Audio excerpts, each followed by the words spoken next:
अस्सलाम वालेकुम dear students, क्या हाल है आपकी। उम्मीद करता हूँ आप ठीक होंगे, खैरियत से होंगे। डियर स्टूडेंट्स, आज मैं वीडियो बना रहा हूँ टाउन एंड म्यूनसिपल ऑफिसर के इंटरव्यू के हवाले से। तो अल्हम्दुलिल्लाह मेरे बहुत सारे स्टूडेंट्स कामयाब हुए हैं और मैं अल्हम्दुलिल्लाह मैं खुद भी बहुत सारे एग्ज़ाम्स में अपीयर हो चुका हूँ और अल्हम्दुलिल्लाह क्वालिफायर हूँ। अल्हम्दुलिल्लाह अभी भी मैं गवर्नमेंट ऑफिसर हूँ।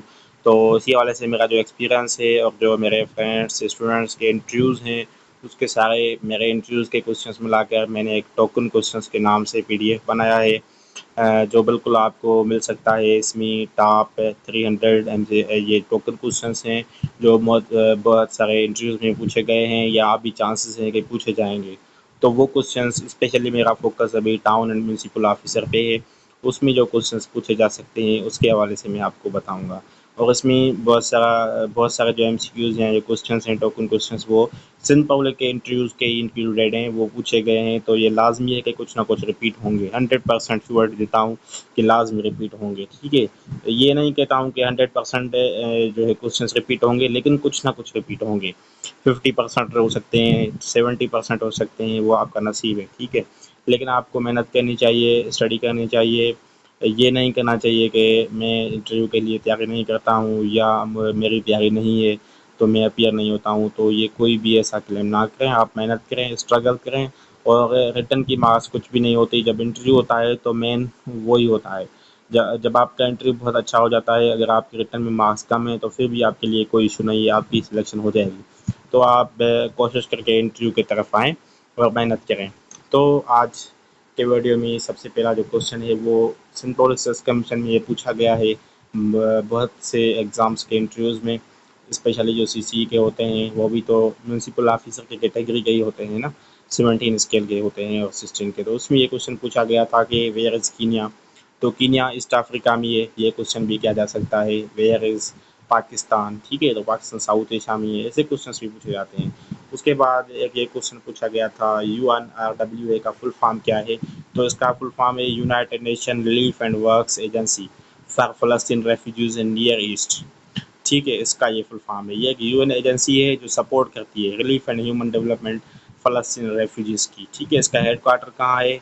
इसका हेड क्वार्टर रमान, जॉर्डन एंड गाज़ा फ़लस्तीन अथॉरिटी में है, ठीक है। उसके बाद एक कैपिटल ऑफ मोंटेनग्रू। मोंटेनग्रू की कैपिटल क्या है? इसकी है पोर्ट गोरिका।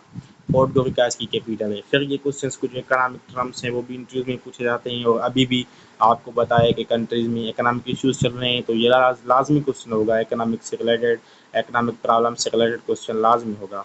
तो ट्रेड डेफिसिट क्या होता है? Amount by which cost of countries import exceed the value of exports. Simply आप इसको ऐसे कहते हैं कि जो इंपोर्ट्स होती हैं वो क्या करती हैं, एक्सपोर्ट्स के इक्वल नहीं होती। इंपोर्ट्स एक्सपोर्ट्स का इम्बैलेंस हो जाता है, जिसको हम क्या कहते हैं, ट्रेड डेफिसिट कहते हैं। जो इंपोर्ट्स हैं वो ज़्यादा हो जाती हैं, हम जो है वो मंगवाते ज़्यादा चीज़ें और भेजते कम है, एक्सपोर्ट कम करते हैं। मतलब बाहर हम बैरूनी मुल्क में, बैरूनी मुल्क से चीज़ मंगवाते तो हैं लेकिन सेंड नहीं करते हैं इतनी, हम बनाते ही नहीं है प्रोडक्ट। तो ये ट्रेड डेफिसिट, ये एक बड़ा इकोनॉमिक प्रॉब्लम है। उसके बाद एसटीजी क्या है? ये भी क्वेश्चन सिंध पब्लिक के पास पेपर्स में मैंने देखा था, इंटरव्यूज़ में देखा था, जो पास्ट इंटरव्यूज़ हैं। ये क्वेश्चन पूछा गया था मेरे किसी दोस्त से, तो उसने मुझे बताया, तो मैंने नोट कर लिया कि ये भी शायद आपसे पूछा जाए एस म्यूनसिपल या टाउन ऑफिसर के टेस्ट में, या इवन आपका रैंक फॉरेस्ट ऑफिसर का इंटरव्यू हो तो उसमें। तो सस्टेनेबल डेवलपमेंट गोल्स एसडीजीज का फुल फॉर्म है और ये एम्पायरेंट गोल्स हैं जो 2015 में यूनाइटेड नेशन जनरल असेंबली ने बनाए थे कंट्री के पीस एंड प्रॉस्पेरिटी के लिए। फाउंडर ऑफ फेसबुक, ये भी सिंथेटिक रिसर्च कमीशन के इंटरव्यूज़ का क्वेश्चन है। सीसी 2018 या 19 में किसी से पूछा गया था। तो मार्क जकरबर्ग है, ये आप याद कर लें। ये सिर्फ ना इंटरव्यू में लेकिन आपकी किसी रिटन एग्जाम में भी आपको कम आ सकता है। उसके बाद ये क्वेश्चन मुझसे पूछा गया था कि ग्रेट वॉल ऑफ सिंध किसको कहते हैं। तो रनी फोर्ट, जो रनीकोट फोर्ट है, ये सबसे बड़ा फोर्ट माना जाता है वर्ल्ड का, तो इसको ग्रेट वॉल ऑफ सिंध भी कहा जाता है। उसके बाद क्वेश्चन है tell the highest dam of Pakistan. Pakistan का हाईएस्ट डैम कौन सा है? तो देखें, ये अजीब क्वेश्चन है और एक इम्पॉर्टेंट क्वेश्चन भी है, टेक्निकल ट्रिकी क्वेश्चन है। तो मंगला डैम याद कर लें कि जो है ना वो आपका क्या है, हाईएस्ट है। लेकिन ये पॉइंट याद कर लें, तरबाला लार्जेस्ट है, हाईएस्ट नहीं है। अगर मैं किसी भी स्टूडेंट से पूछूंगा कि हाईएस्ट डैम पाकिस्तान का कौन सा है, फॉर एग्जाम्पल मैं आपका इंटरव्यू ले रहा हूँ, तो आप सब बोलेंगे सर तरबेला है, लेकिन ऐसी बात नहीं है। तरबेला है लार्जेस्ट, हाईएस्ट मतलब ऊंचाई में पड़ा, तो हाईएस्ट जो है वो मंगला है, याद कर लेना, ठीक है। ये कंफ्यूजिंग क्वेश्चन है। और आप फेल भी हो सकते हैं इसी वजह से। Tell the three famous poets of subcontinent, ये क्वेश्चन भी सिंपॉलिक में किया गया था कि किसी भी 3 पोइट्स के नाम बताएं जो सब कॉन्टिनेंट के थे। तो अल्लामा इकबाल भी था, अमीर खुसरो भी था, फैज़ अहमद फैज़ भी था। वैसे तो बहुत सारे पोइट्स थे लेकिन फेमस ये नाम है, और वो कुछ भी 3 रहा है तो 3 ही बताने हैं। उसके बाद खरीफ एंड रबी के क्रॉप के हवाले से पूछा गया था। तो रबी क्रॉप जो होते हैं वो विंटर सीजन में होते हैं, खरीफ क्रॉप जो है वो समर सीजन में होते हैं। अभी आपसे पूछूं कि कोई भी 3 रबी बताएं तो आप समझ लें कि जो विंटर सीजन में आप काश्त करते हैं तो वो क्या होते हैं, वो आपके होते हैं रबी क्रॉप्स, ठीक है ना। जिसमें बारले, प्याज, बीज है, वेट है, वीट सॉरी, ठीक है वीट है। उसके अलावा आपके खरीफ क्रॉप में कौन से हैं, काटन है, ग्राउंड नट है, मेज़ है, राइस है, ये सारे हैं। उसके बाद जीडीपी क्या है, जीडीपी और जीएनपी दो होते हैं। तो जीडीपी का फुल फॉर्म होता है ग्रॉस डोमेस्टिक प्रोडक्ट, और जीएनपी का होता है ग्रॉस नेशनल प्रोडक्ट, ठीक है। तो जीडीपी जो है वो एक कंट्री के अंदर जो भी होता है, गुड्स सर्विसेज का काउंट होता है, टोटल वैल्यू होती है, उसको जीडीपी बोलते हैं। लेकिन जो जीएनपी होती है उसमें हम रेमिटेंसेस वगैरह जो फॉरेन कंट्रीज से मिलते हैं वो भी हम ऐड करते हैं, वो जीएनपी होती है। कैपिटल ऑफ नॉर्वे क्या है, तो ओस्लो है। यूएसए में कितने स्टेट्स हैं, ऐसे क्वेश्चंस भी होते हैं, तो 50 हैं।